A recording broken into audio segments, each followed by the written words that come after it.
To the Konrad Adenauer Foundation, distinguished guests, ladies and gentlemen, hamjambo. Hamjambo tena. I'm happy to have been invited by Konrad Adenauer Foundation to come and be with you here this afternoon. Dankeschön. That means thank you very much. And I mean, my brother has talked so elaborately about so many things. At some stage, he was talking about desperation in our country, how Kenyans are dying because of lack of food and so on. Then I was telling some other people that maybe death is not a very bad thing. Shakespeare said in Julius Caesar that some cowards die so many times before their death that the brave do not taste of death but just once. And I want to say that death is a necessary evil that will come when it will come. And therefore there's no need to fear death. Then the other day I was talking to somebody else, he told me, you shouldn't really fear death. He said that, look, if you are sick, there are only two things that can happen to you. Either you will be treated and you will get well, they have nothing to fear. But if you don't recover, then you die. If you die, there's nothing to fear. Why? Because you will either go to heaven or to hell. If you go to heaven, there's nothing to worry about. You'll be okay. Even if you go to hell, there's nothing to worry about. You'll find so many of your friends.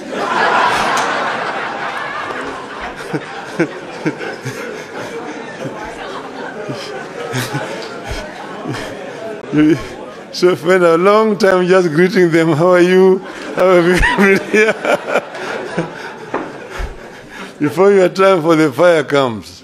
So therefore, don't fear. You have nothing to fear as Kenyans. We will succeed in the long run. Now, I think this foundation has done a very good thing to choose to hold this conference. And they have told me that they're going to make it an annual event.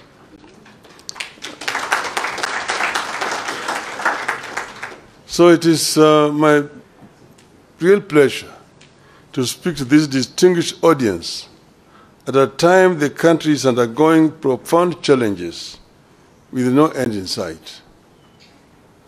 My task is to share with you the alternative economic pathways proposed by Azimio la Umoja One Kenya Coalition Party for the people of Kenya.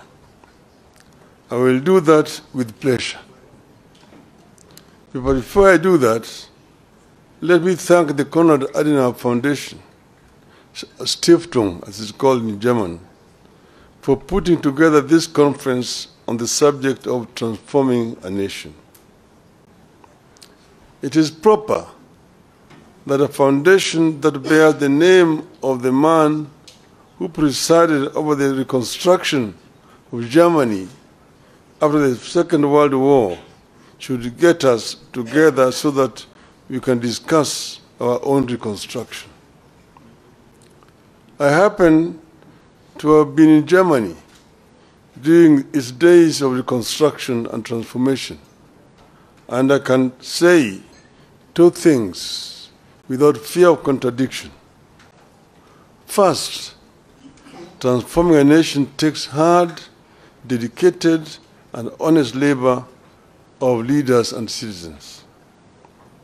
Secondly, no nation is beyond reconstruction and transformation. All it takes is leadership. And I arrived when the war had ended, the Marshall Plan had been introduced, and the work of reconstruction was in its second phase. I have found when Konrad Adenauer himself was still the Chancellor, and at that time when we arrived, when you went to Germany, and then you went to Britain and France, who were part of the victor powers, you'd think that it was Germany that won the war, and those countries had lost the war. But Germany had been devastated. Most German cities were bombed, some of them nearly to the ground. There's a city in the eastern part of Germany called Dresden. Dresden was razed almost to the ground by the British, basically, at the time when, in fact, the war had ended. But because of the anger of what had happened, bombing of London and so on, it was a revenge bombing. But the Germans reconstructed. And at that time, West Germany was the strongest economy in Western Europe. And East Germany was also the strongest economy in Eastern Europe at that time. That was basically because of hard work. I want to say that a year after our election, if you ask Kenyans, are you better off today than you were at the time, this time last year? The answer will be obvious, that we are in a deep hole. Failing policies and grim economic prospects. There is a devastating loss of trust and confidence in our economy, our financial markets, and our government. We are caught in a cycle where reduced spending power leads to loss of jobs, which leads to even less spending, where the people can't borrow because rates charged are too high, yet lack of borrowing slows growth and leads to even less credit. Credible data collected and published by the government confirms all this grim news. And this meeting is taking place as a day after the State of the Nation address by the President. I'm going to try to answer some of the things that he said yesterday. But this is not a response. At the Hustler Fund, which was supposed to support households and micro enterprises, default on payments at a higher rate and higher rate than those at the commercial banks, SACCOs and microfinance. Out of the Hustler Fund's outstanding, that is 10.2 billion shillings worth of loans in the last 9 months, 29% is deemed to be portfolio at risk, implying it has not been serviced by the borrowers as per agreed schedule. This means that borrowed amounts worth about 2.9 billion shillings in Hustler Fund loans fall in the category of non-performing loans. Job cuts are back to the rate where they were during the COVID. According to the CBK survey, more than a quarter of chief executives expect to cut jobs before the end of the year because of increased operating costs and softening demand for goods and services, setting up families for a gloomy festivities period. The Central Bank of Kenya is the survey that targeted CEOs of more than 1,000 private sector firms through online questionnaires shows that 26.3% of those surveyed expect to cut their workforce between now and the end of the year, while 63.5% will not be hiring any new staff. At the Nairobi Securities Exchange, some 6,256 foreign investors fled in the last 9 months. This is 42% of foreign investors in the country. This exodus is a result of the rapid but unstable tax policies that are scaring away foreign investors and leading to low revenue collections. In October, the same National Security Exchange was ranked the worst performing African bus in the first 9 months of the year in dollar returns. Investors prefer a country with a stable taxation policy, a stable currency, and a growing economy. The current regime is changing tax policy frequently, mismanaging the shilling, and weakening economic growth. Kenyans are ditching mobile payments. A number of local SMEs using payment methods such as pay bills and Lipa na M-Pesa are now asking their customers to use cash when paying for goods and services to avoid taxation. Fuel consumption fell rapidly between January and June, dropping to the lowest levels in the more than 5 years. Up to 85% of farms are not paying corporate taxes. At least 8 in 10 companies in Kenya did not pay taxes on earnings last financial year. This signals a tough economic environment that hit sales, prompting some businesses to scale down operations. The Kenya Revenue Authority, KRA, missed its revenue target for the first quarter of the current financial year by 79 billion Kenya shillings. Of course, the story of the Kenya shilling on a free fall bears no repeating. It is obvious to everybody. From 120 to the dollar to now 159. I could go on and on, but I beg to stop there so that we can get into what Azimio thinks.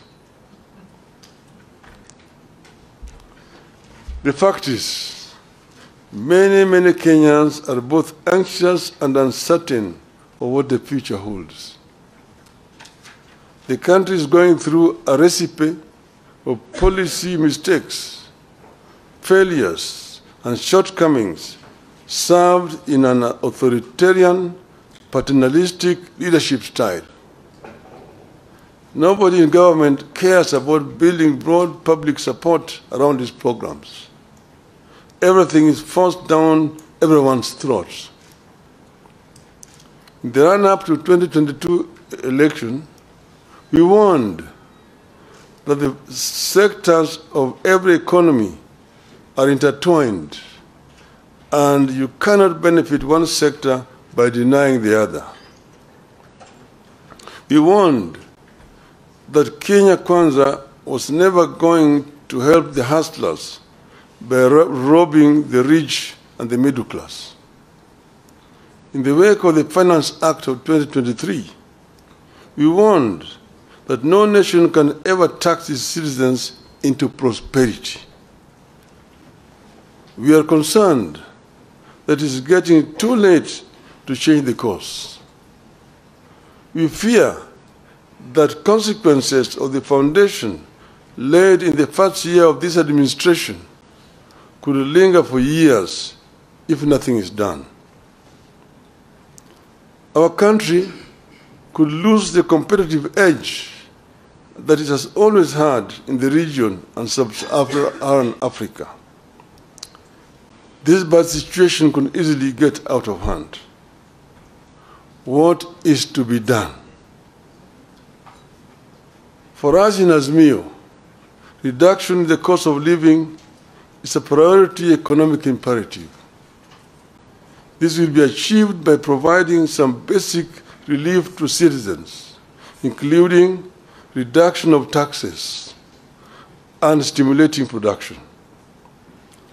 To release resources to achieve these objectives, government must cut the budget by an estimated 500 billion shillings. The current policies have hit low-income families particularly hard. These are the same low-income families that the administration promised to lift up. These families spend more than 40% of their income on food. They deserve and require relief. In particular, we must cut fuel taxes and raise social welfare payments.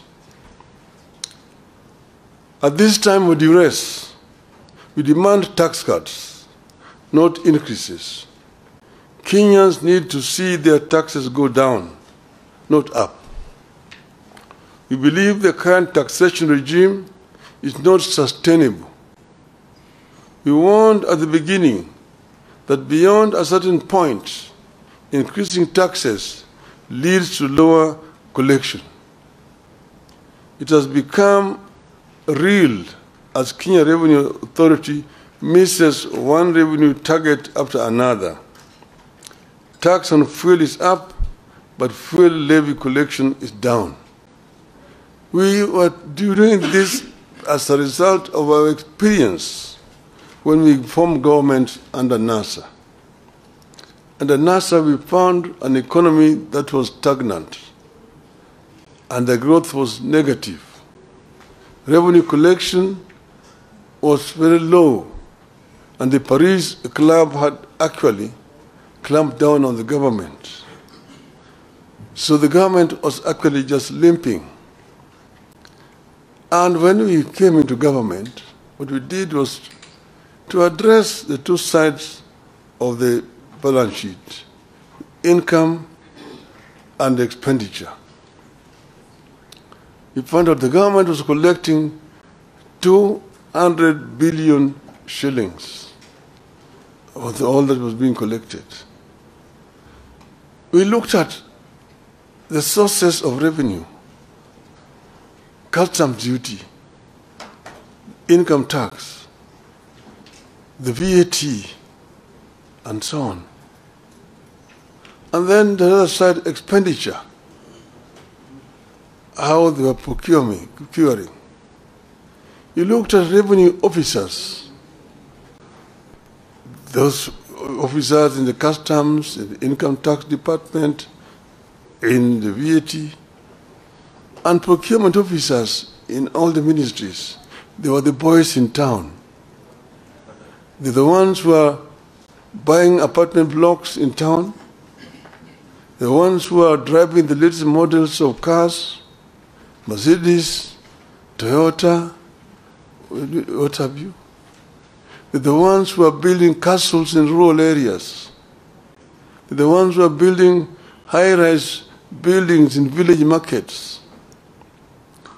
If you did a lifestyle audit, you're able to catch them.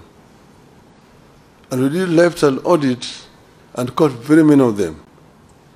We sacked some we sent to jail. And all of a sudden, revenue rose up. From 200 billion shillings, within the 6 months from January to June, we went up by 100 billion shillings. We collected 300 billion shillings. So we said, the answer is not to increase taxes, but to spread out, widen the net, and lower the taxes, and we get more revenue. The following year, it went 500 billion, 700 billion, 900, we reached 1 trillion. We were able to finance most of our budget from local resources without having to borrow from donors. 95% of our development expenditure was coming from local revenue. And that's why we were advising the inadvisable that you don't have to increase taxes to get revenue. Procurement, because you can raise revenue, but it all just goes into people's pockets. We found that under Moi, there was a procurement law which says that any item above 100,000 shillings had to be procured competitively. In other words, you have to advertise in at least 3 newspapers. And there must be at least 3 bidders, and you procure competitively. Each and every ministry has a procurement officer seconded from the Treasury who was in charge. We found that each procurement officer had 3 companies registered. And there was a kind of a cartel and a collusion. The one in Ministry of Finance is supplying Ministry of Education. The one in Education is supplying health. One in health is supplying roads. One in roads is supplying agriculture. And if you are the tender, there will be 3 companies. All those 3 belong to one person. And of course the building, the commission, which is shared among various commission officers. An item that's supposed to be procured at 100,000 shillings goes for 5 million shillings. And that's where the money is being lost. These ones, again, we did lifestyle audit. We sacked some of them. We jailed some of them. The government was now procuring competitively. And that is how we manage that economy. So you need to stimulate production. Interest rates need to come down in order to stimulate economic activity. This is particularly urgent and critical, given that in the Finance Act of 2023, the regime is pursuing higher spending and taxes for the next 2 years. Businesses will obviously pass the costs to consumers, worsening the cost of living further. We needed to invest in direct relief to individuals through programs that put money directly into the people's pockets, which is why we asked the Kenya Kwanza to continue with and expand the Kazi Mtaani program. And it can be expanded the way we did it ourselves there, Kazi kwa vijana, to the rural areas as well. Investment in labor-intensive programs like road construction, rural water systems, afforestation, and so on. This has proven over the years to yield positive results. We believe that putting money into construction of schools' infrastructure would yield better returns than the construction of houses through taxation. Kenyans deserve a raise in the average minimum wage. We should also stop mismanagement of public finances. The country must embrace better fiscal discipline. We do not have to increase our budget in order to look important. State departments with overlapping functions need to be scrapped. Why do we have coordination of international development partnerships at both the Deputy President's Office and the Ministry of Foreign Affairs, complete with budget lines, while the National Treasury also runs an external resources department? At the same time, we need to stop duplication of devolved functions at national level. You have a situation where the national government is competing with the counties in several other functions which are constitutionally devolved. like health, like agriculture, like water, and so on. Why should the national government be the one procuring fertilizers and distributing it to the county government when agriculture is devolved? How about drugs and so on?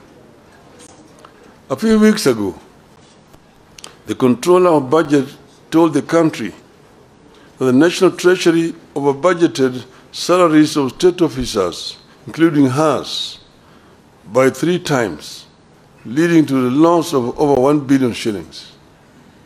The Controller of Budget detailed how the Treasury has been over-budgeting salaries of senior government officials through the Consolidated Fund Services.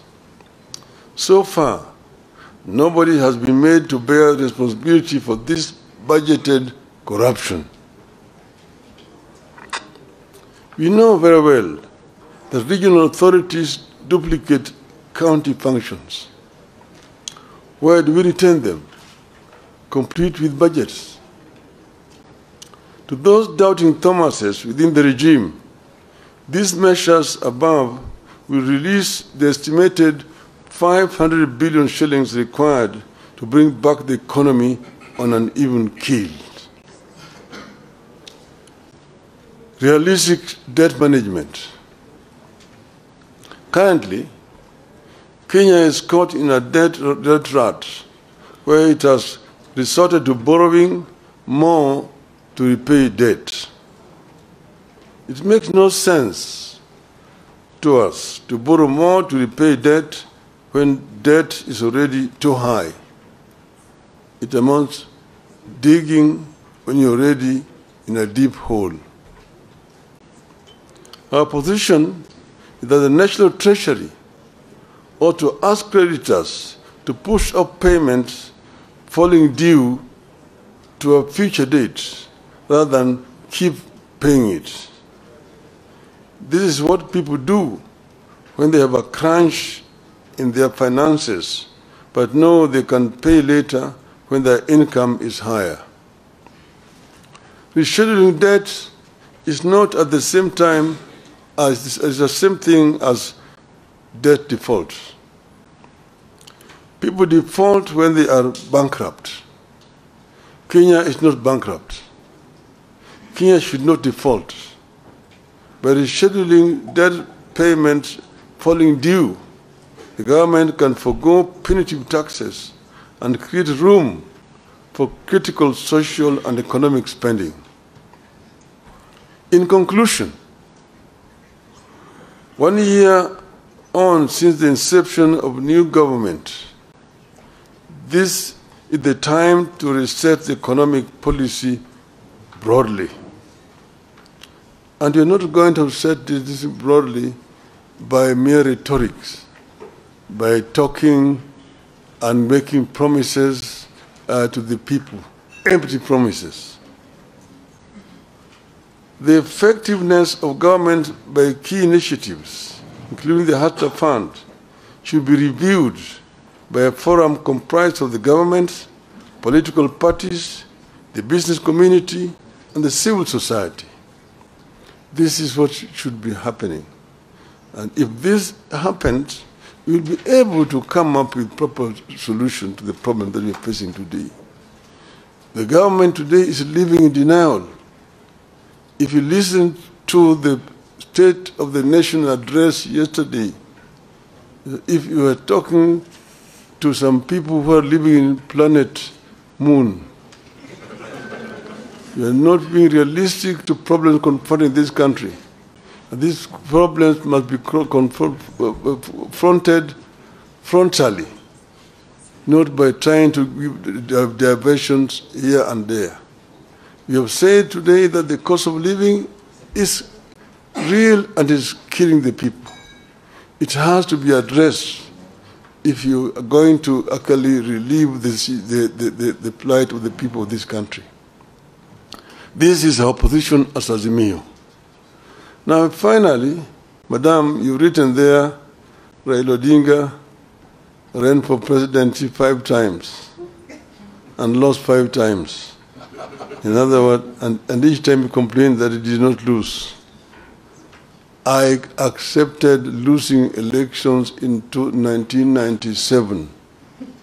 I said I'd lost and accepted. In 2007, the jury's out there. Everybody knows what happened. In 2013, everybody knows. 2017, people know. 2022, some of you are around in the country. The so-called Independent Election and Boundary Commission had 7 commissioners. Out of those 7 commissioners, 4 said no. 3 are the ones who said yes. But 4 said no. And they even have come before the Kalonzo team and have said no. And they've said that the chairman erred, that up to now he has not published the results of the elections in accordance to the law. And to me, they say that 4 is bigger than 3. If the majority say that I won the elections, I cannot say I lost it. Yes. And that's why, irrespective of what the Supreme Court said, I thank you very much.